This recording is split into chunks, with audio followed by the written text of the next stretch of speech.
Welcome to Spectrum News at 2. I am Rachel. David White coming to you live from Oyo, the capital city of Akwa Ibom State. Let's take a look at the headlines. Supreme Court adjourns Nnamdi Kanu's hearing to next month. Governors urge President Buhari to present new revenue formula to National Assembly Plus. Ukraine Prime Minister denies Shimhal invites Pope Francis to visit the country. We'll bring you details of the stories and more in a moment.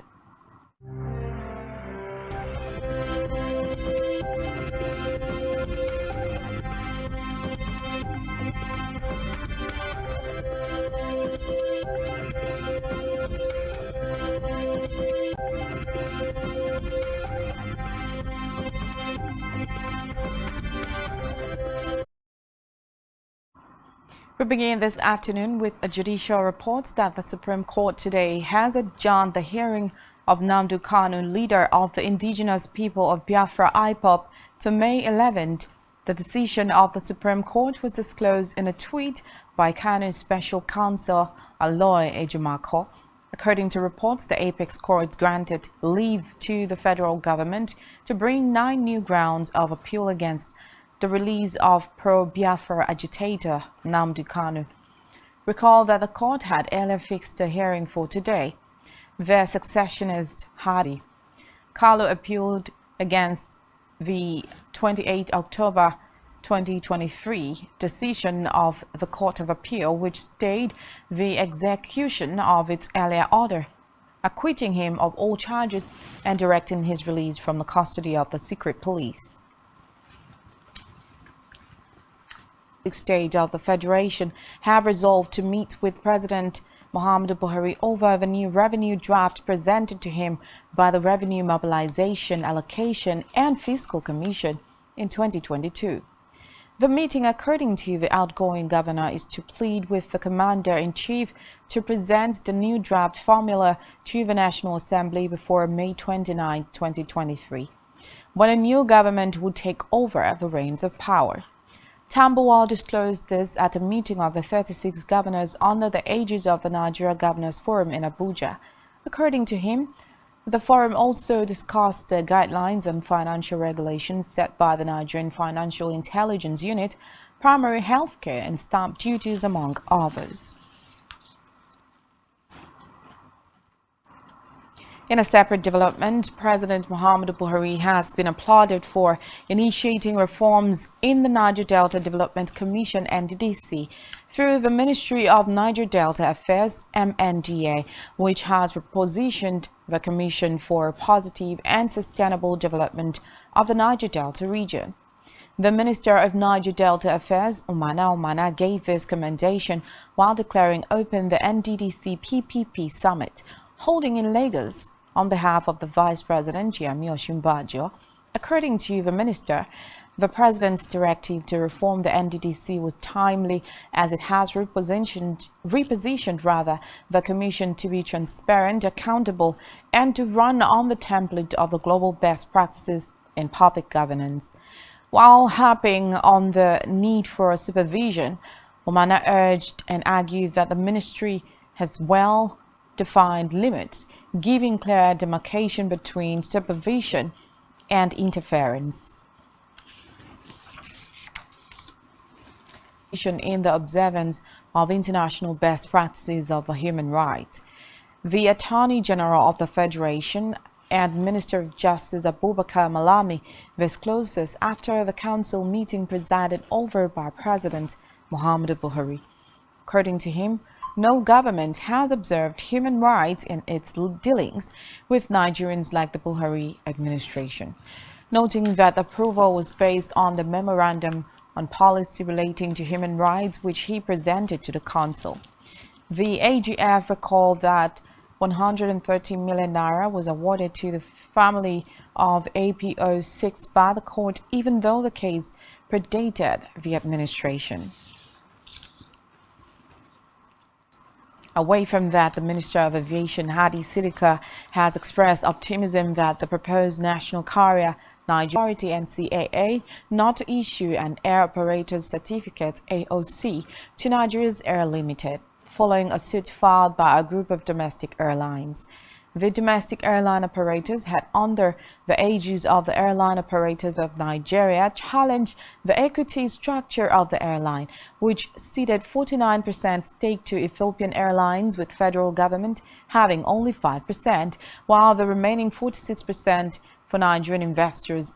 Sidika added that everything needed for operations to commence has been put in place, assuring that the planned takeoff would still happen. On electoral matters, the presidential candidates of the preliminary objection filed by INEC at the tribunal, which appeared to be in support of the candidates of the All Progressives Congress (APC), now the president-elect Bola Tinubu. In the case before the Presidential Election Petition Tribunal, Obi faulted the electoral body for standing by Tinubu.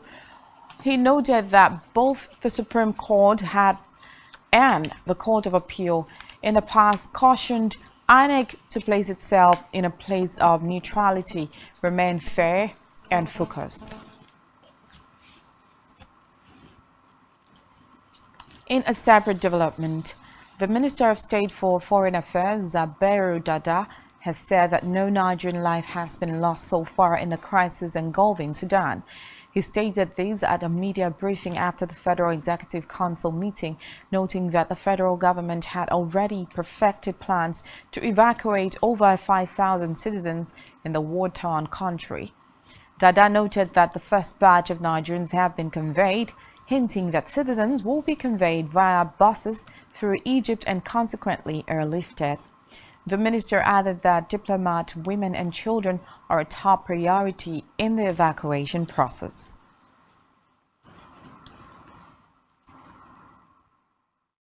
And on Sudan conflict, that during an interview with newsmen today, according to her, the students will arrive in Cairo, Egypt, later in the evening. Dabiri Erewa noted that 13 buses of about 60 people have already left, and the government is vigilant to monitor the safe arrival of the students down to the country. However, she lamented that there are many undocumented Nigerians seeking evacuation from the North African country.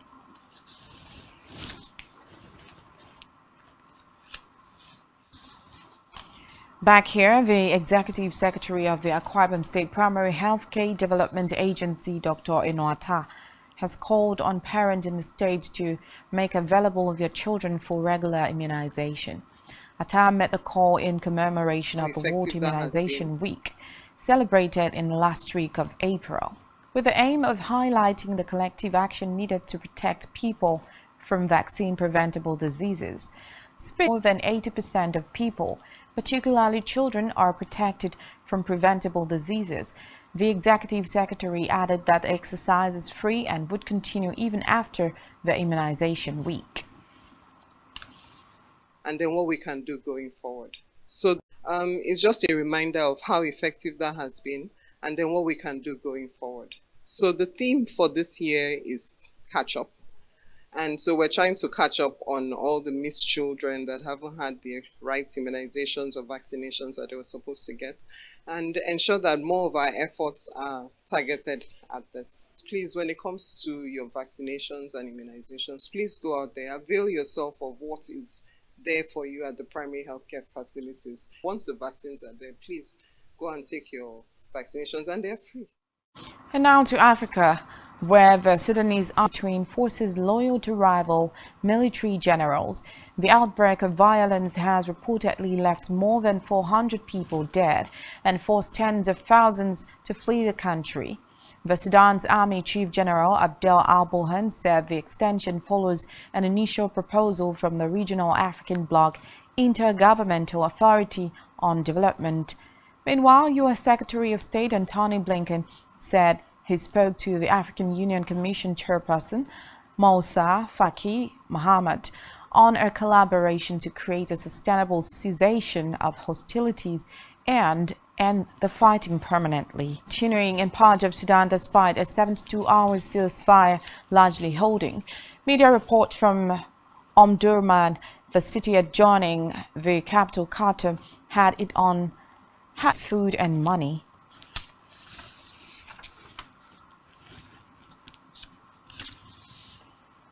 And on a foreign scene, Pope Francis has been invited to visit Ukraine by the country's Prime Minister, Denis Shmyhal. During a call with the Pontiff, Shmyhal said he discussed the Ukrainian peace. Ukrainian officials also seek the Pope's help in returning home Ukrainian children who are being held, arrested and deported to Russia. Recall that Pope Francis, age 86, had said that he will visit Kyiv and Moscow on a peace mission. Still on a foreign scene, the U.S. and South Korea have allegedly secured a landmark deal to counter the North Korean nuclear threat. Washington has reportedly agreed to periodically deploy U.S. nuclear-armed submarines to South Korea and involve Seoul in its nuclear planning operations. In return, South Korea has agreed to not develop its own nuclear weapons. The U.S. President Joe Biden said the Washington Declaration will strengthen the allies' cooperation in deterring a North Korean attack. Meanwhile, the South Korean President Yoon Suk-yeol, who was at the White House for a state visit, said the Washington Declaration marked an unprecedented commitment by the U.S. to enhance defense, deter attacks, and protect U.S. allies by using nuclear weapons.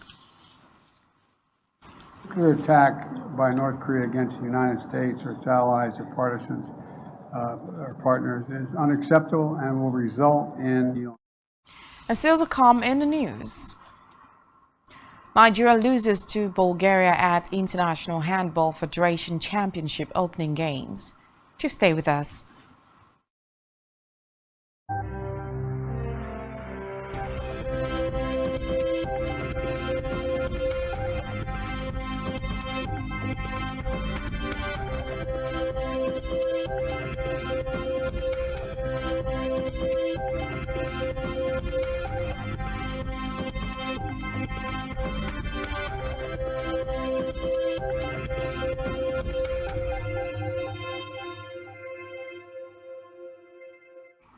Welcome back and many thanks for staying with us.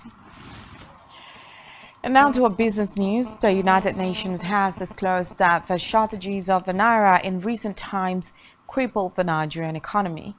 The UN disclosed this in its conference on trade and development, noting that shortages of cash triggered by the replacement of the highest denominations of the country's currency hobbled the economy, especially the informal sector, according to the poverty levels in the continent. It explained that this is as a result of weaker external demand and tighter financial conditions, adding that many African economies are at risk of stagflation in 2023, with half of African countries recording double-digit inflation in early 2023.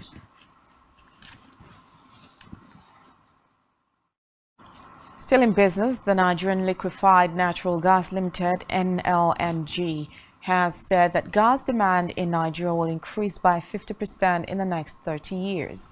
The managing director of NLNG Limited, Phillips Mashabila, while delivering an address at the 13th edition of the Nigerian Gas Association International Conference in Abuja, said the country's gas demand was growing on tandem with its population. He said that the country needs both private and government funding to harness its huge gas reserves, noting that Nigeria's consumption of liquefied petroleum gas has increased by over 2,500% from 60,000 metric tons in 2007 to over 1.3 million metric tons in 2021. According to him, the country would need to set aside about $2 billion annually to achieve the decade of gas, after which it would need to partner with the private sector for additional funding. Product. Produce huge amounts of crude oil, and then we import the finished product. And rather than fix the problem, fundamentally address those. Again, rather than fix the problem, we all go out and we buy generators. We don't have water flowing in our taps. We all go out and we drill boreholes. We started this decline in gas supply. It really got bad within the last 2 years in particular. Demand has soared to levels we have never seen before. Prices last August were a record, never seen before. This was the period we're having the lowest gas supply ever. So we could not be there to play in that market. We produce huge about a suspected substandard cough syrup called Nature Cold. The cough syrup, which is said to be manufactured by Fracking Group, is reported to have caused the deaths of 6 children under the age of 5 at a health facility in a health district of Fundong in the northwest region of Cameroon. According to the delegate for public health in northwest region of Cameroon, the children showed a decrease in kidney function after consuming the suspected substandard cough syrup. NAFDAC, in a press statement on its website, said that the product is not in its database but has advised importers, distributors, retailers, and consumers to exercise caution, and the public should desist from purchasing medicinal products from unauthorized sources such as roadside vendors and street hawkers, as fake drugs are mostly smuggled into the country from neighboring countries and distributed through such inappropriate channels. And still on health, the Nigeria Center for Disease Control and Prevention, NCDC, says it has recorded 152 deaths from Lassa fever in Nigeria so far this year. In its 15th week Lassa fever situation report, the NCDC said there had been a total of 877 confirmed cases recorded from 26 states and 101 local government areas from January 1st to April. The virus and is known to be endemic in Ghana, Guinea, Liberia, Mali, Sierra Leone, Togo, and Nigeria.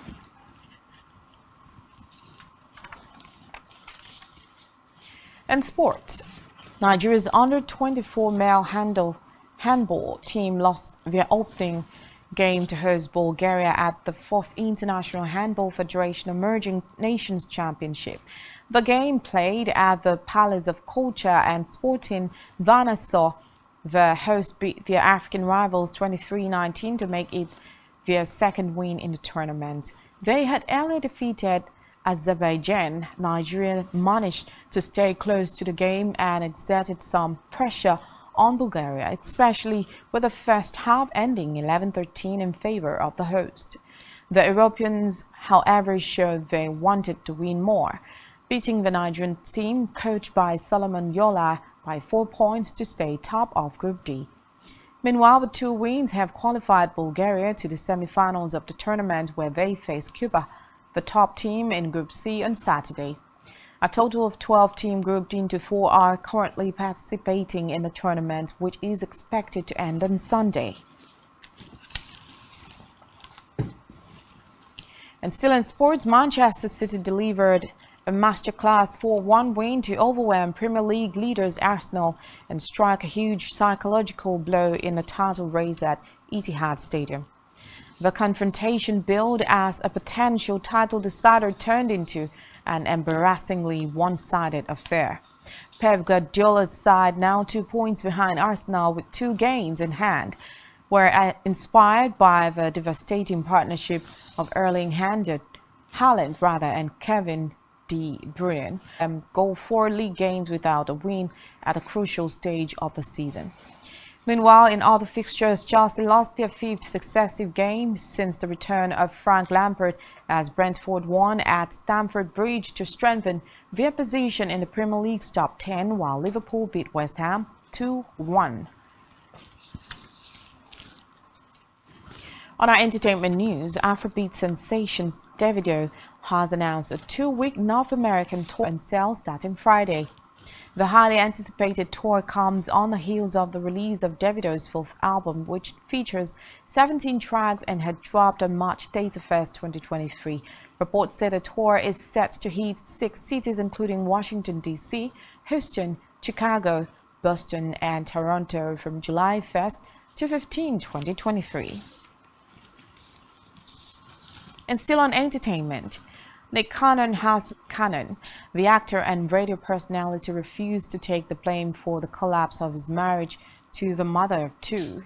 The San Diego, California native, aged 42, began dating Carrie in 2008 when he appeared in the video for her single Bye Bye, with the couple getting married later in the year. In Bahamas, Cannon and the songstress welcomed their children, twins Moroccan and Monroe, in 2011. The pair separated in 2014, the Carrie later filing divorce papers. Amid the finalization of their split in 2016, the pair agreed on joint custody of their children, who are now 11.